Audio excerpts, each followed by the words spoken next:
Good afternoon, folks. Welcome to the Rangers Reviews pre-match briefing, the team news reaction ahead of today's return to league action. Rangers in action against Dundee United for the third time this season. I have the team in front of me, so I will just read it out in case you haven't seen it, and then we can work through a few of the kind of talking points from there. So Rangers start with Alan McGregor in goals, who makes his 500th appearance for Rangers. Quite an unbelievable number today in goals for the 41-year-old. We'll come back to that, of course. James Tavernier, Connor Goldson, Ben Davies and Borna Barisic. The back four that has played when fit under Michael Beale continues today. I think most people, myself included, expected Ridvan Yilmaz to be in the starting 11 today, especially after the international break, but it is Barisic that plays in there today.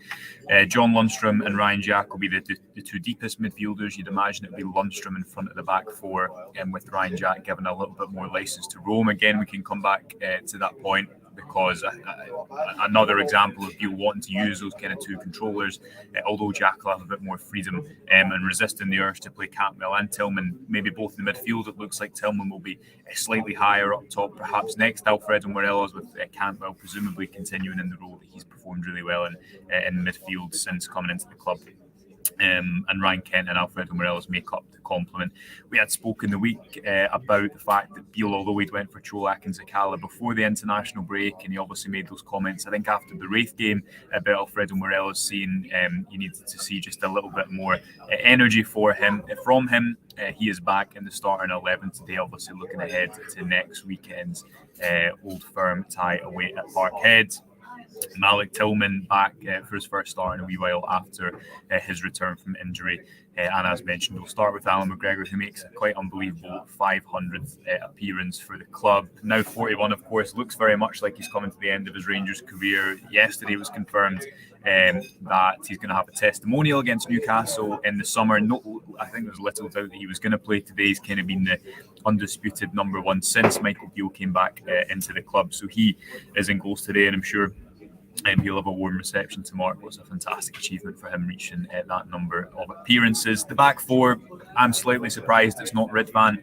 I do wonder if it's just part to do with, similarly with playing Jack and Lundstrom in there, it's just partly to do with the dynamic of the team and the fact that Barisic is always going to kind of hug the touchline on that side, and it allows Rangers to play in a certain way. But yeah, pretty surprised that Ridvan Yilmaz doesn't come back in there, especially with the kind of next month or so being so important. You thought that after the kind of season he's had, maybe is still just getting back up to speed. He obviously hasn't played that much football, but it is Borna Barisic who plays at left back. Then Lundstrom and Jack, again, I don't think anyone's too surprised. Rangers want those two kind of controlling midfielders to facilitate what is ahead of them. I think the most interesting part of this team is Cantwell and Tillman alongside Kent and Morelos. Obviously, Morelos came on alongside Malik Tillman towards the end of the game against Motherwell, kind of in more of a front two.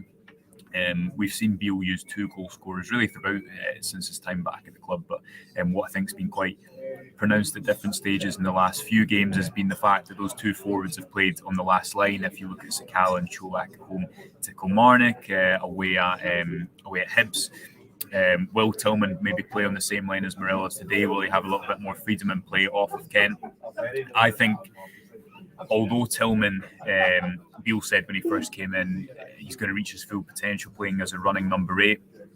He's done that, and I think he showed he can play there, and I think Rangers needed him at that time. But now with there's a team sheet, thank you. But now with Cantwell in there who can fulfil that role, I think Tillman's probably of the two a little bit more suited to playing up the line. We know he's a really efficient shooter, but he hasn't actually played in a high role really at all since coming to the club, obviously under Gio as well. He kind of played in the midfield, so intriguing to see how he does up top.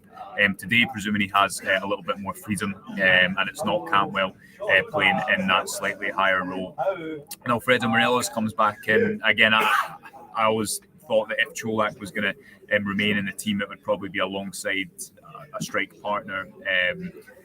I think a lot of this team selection will surely come into Beale looking ahead to the games to come, the 3 Old Firms to come. We know that he's had that kind of 2 weeks, presumably with some time off the players as well, but he's had that time to work on certain things. he said in the press conference yesterday that the one thing that's kind of lacked is a big performance at Ibrox. Dundee United will, of course, come to contain to a degree. It'll remain to be seen how they do that. Teams obviously come with different game plans. To Ibrox, up to Rangers today to go and set the tempo and make it entertaining. Maka, they're saying Cantwell or Tillman playing off the right. I think it'll be more of a 4-3-1-2 with Cantwell in the midfield, kind of connecting as we've seen recently, but with a bit more freedom. And then probably Kent behind Tillman and Morelos. It could be that Tillman and Kent both play off Morelos and he's more of the kind of central striker. But I think regardless, you'll see, as Beale hinted, I think after the Motherwell game, saying that was something that they've been working on, you'll see Tillman a little bit higher up the pitch. We'll get through a few more comments here as well. Connor saying, hope all is well. Missed the streams the last couple of weeks due to the job. Yeah, well, obviously, first game back after the international break. Scotland, of course, a couple of really impressive results, but Rangers just need to keep winning in the league. Yeah, that was kind of the message from the press conference yesterday from Connor Goldson and the manager as well. They obviously have that game next week, which is just so significant, and I'm not surprised that I think you've got to play your strongest players to a degree.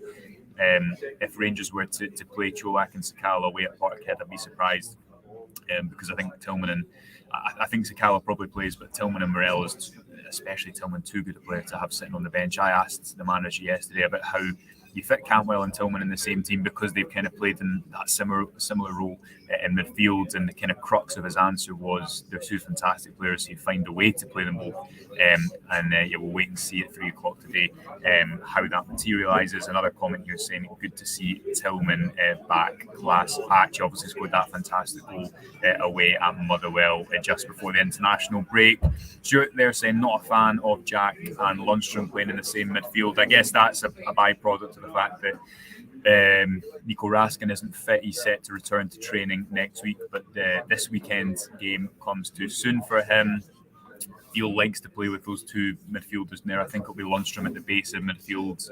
To go back to an example we use quite a lot, I think against Ross County when he had the kind of 5 attacking players on the pitch, he spoke after about the balance not perhaps being quite right. So no surprise to see them in there. I think, as mentioned, it's just up to Rangers to set a good tempo and retain it. They were able to do that against Kilmarnock. Dundee United, of course, will come well drilled and having worked, I'm sure, on a game plan to try and frustrate and up to Rangers to try and dislodge that. Right, I think that'll do us there. We'll be back, of course, after the game. We're going to be live right through it on all our social channels, so do make sure you keep up with that. Until then, enjoy the game wherever you're watching, and we'll